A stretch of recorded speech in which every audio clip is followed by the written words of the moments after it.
Elon Musk, what's the vision here? What are you trying to do to the car industry?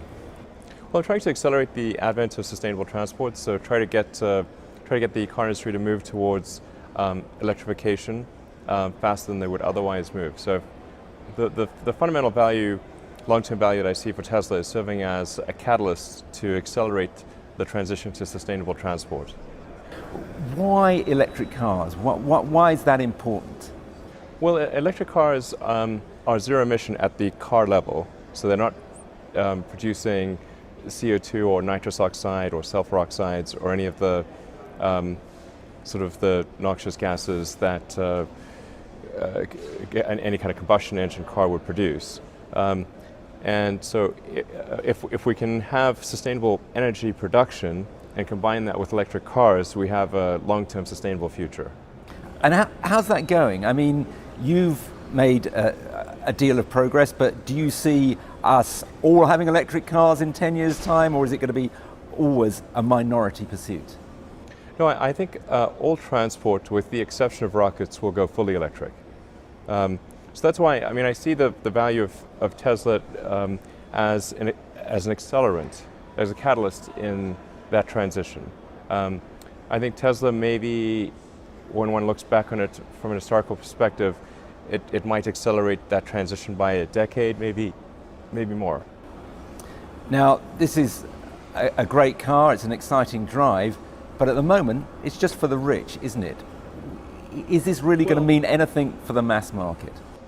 Yeah, I mean, the Tesla strategy from the beginning has been to start off with a low-volume, high-priced car. That was the sports car that we first did in partnership with Lotus.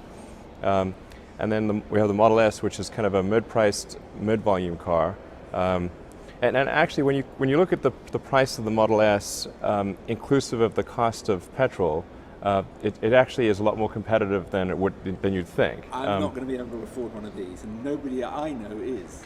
Well, I think it's certainly not a low-priced car. I'm just saying that if you were to lease or finance the car and compare the lease or finance cost with a much lower cost of operation of an electric car, your monthly cost of transport is a lot more competitive than it may seem at first glance just looking at the price of the car. But are you on the road to producing a model that far more people could aspire Yes. to? So the Model 3, that's the third part of our strategy, which is to produce a high-volume, low-cost car, and we expect to be in production with that at the end of next year. Is that all on schedule, and what are the ambitions for that car? Is that the one that will really make this revolution that you've been talking about happen? No question, in order to have a substantial effect on transportation, we have to make the cars affordable. So I think the Model 3 is extremely important as part of that strategy. Unless there's an affordable car, we will, as you alluded to earlier, only have a small impact on the world. So we need to make a car that most people can afford in order to have a really substantial impact. How important is it for you that people's lives are changed in this way? Obviously it's important for this business because you've lost a lot of money so far. You need to have a mass market car. But is it important for you as a thinker that people have electric cars, that sustainable vision comes true? Yeah, absolutely. I mean, like I said, the whole point of Tesla is to accelerate the transition to sustainable transport. If we could have made an affordable car right off the bat, we definitely would have. It's just that it takes time to refine the technology.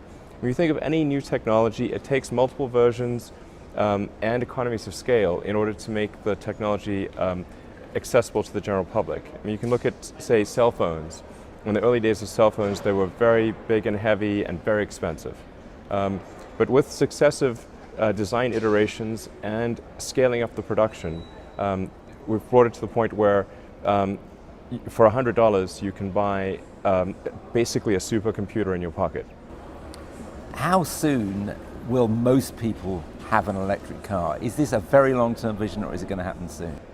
Well, I think it's going to happen sooner than people think. I mean, the typical curve of new technology adoption, it's like an S-curve. So it starts off quite slow, and generally people tend to base their predictions on a straight line. as opposed to a curve fit. But when you have an S-curve of adoption, if you make a straight line extrapolation at the beginning of that S-curve, it's always going to underestimate the actual adoption rate. But if you look at, say, what Tesla's doing, every year we are doubling our total cumulative production. So at the beginning of last year, we had 50,000 cars in total on the roads worldwide. And then last year, we produced another 50,000 cars. So the total fleet of Tesla vehicles doubled last year. It will approximately double again this year. Meanwhile, Detroit, the traditional motor makers, seem to have woken up. Is it not true that the likes of BMW are eventually more likely to bring electric vehicles to the masses than Tesla? Well, I say more power to them. I would certainly encourage their actions on electric vehicles. And for all manufacturers, I hope they produce as many electric vehicles as soon as possible. That's the right thing for the world. What do you think their record has been like so far? Has Detroit and the traditional motor industry been caught napping? Well, they didn't really believe in electric cars. They didn't think that it was technologically possible to create a compelling electric car. And they felt that even if someone did create an electric car with long range and high performance, that people wouldn't want to buy it because they have some deep love of gasoline, and that it's vital to be able to refuel in 5 minutes. So with Tesla, we were able to disprove those axiomatic errors.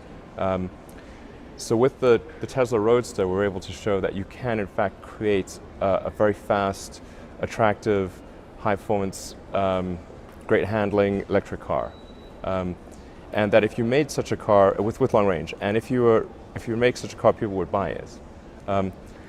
So with the Tesla Roadster, in fact, that's really what got General Motors to do the Chevy Volt, and Nissan to do the Leaf. So we announced the Tesla Roadster in mid-2007, and Bob Lutz, he's told the story many times, took our press release to his engineers and said, if a little company in California can do this, why can't we? And that's what got General Motors to do their electric vehicle program, which in turn encouraged the other manufacturers to do electric vehicle programs as well. But those programs, for the most part, have been, or really, I'd say almost entirely, with the exception of maybe the Leaf, have been quite low volume, and more inclined towards satisfying regulators. But now I think we are seeing a change, because people are seeing that Tesla is able to sell quite a few electric cars in a normal car segment, in the premium sedan segment. In fact, we were the best-selling car in our segment in the United States last year. So more than Mercedes or BMW or Audi in our segment. The technology industry generally suddenly seems incredibly enthusiastic about getting into the motor industry. We've obviously had Google with its self-driving car. Right. Do you see that continuing, and do you see Apple building a car and that maybe being a threat to you?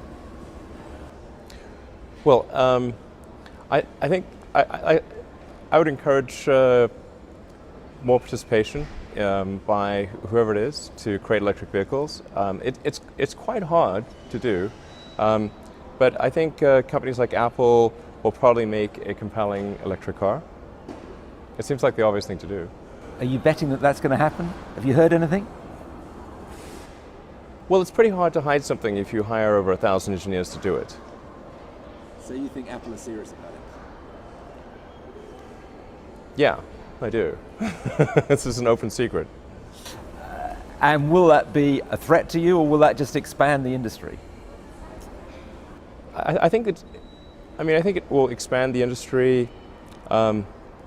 Certainly Tesla would aspire to still make the most compelling electric vehicles. That would be our goal, while at the same time trying to help other companies make electric cars as well. So, for example, last year we open sourced all of our patents, so anyone can use any of our patents for free. You've also been a leader in autonomous driving, in this road to the self-driving car. How far do you think that's going to go? I mean, I think the two biggest revolutions in transport are electrification and autonomy. Those are the two biggest innovations since the moving production line, and they're both happening at about the same time. I think autonomy is extremely important, and I think in the long term, nobody will buy a car unless it is autonomous. It will be like having a manually operated elevator or something like that. So it's a strange anachronism. In 10 years' time, what will I be driving? Or will I be driving at all? Will I just be pressing a button on an app, a car will drive up and take me where I want it? Yeah, you will only drive if you want to drive. It'll be like owning a car that is not self-driving in the long term. Will be like owning a horse. You would own it and you would use it for sentimental reasons, but not for, not for daily use, really. Unlikely. Now you've taken a lot of interest in artificial intelligence. This is becoming an artificially intelligent car. Well, it's narrow artificial intelligence. You've also expressed concern about where that's heading. Is that because you've looked at what that car can do and have thought, what happens if it develops a mind of its own? Why are you worried? No, we don't need to be concerned about the cars. A car is not deep AI. It's a narrow use case. We're not trying to build sentience into the car. It's just trying to look at the lines on the road and steer correctly.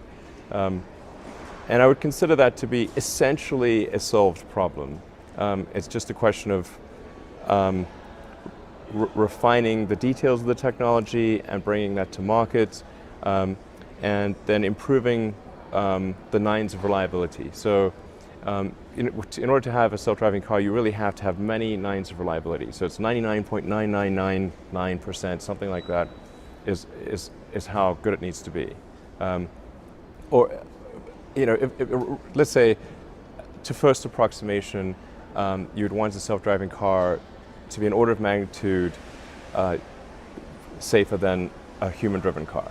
And if you're like, okay, it's 10 times safer, then it's like there's no more doubt, there's no more debate about which one is safer.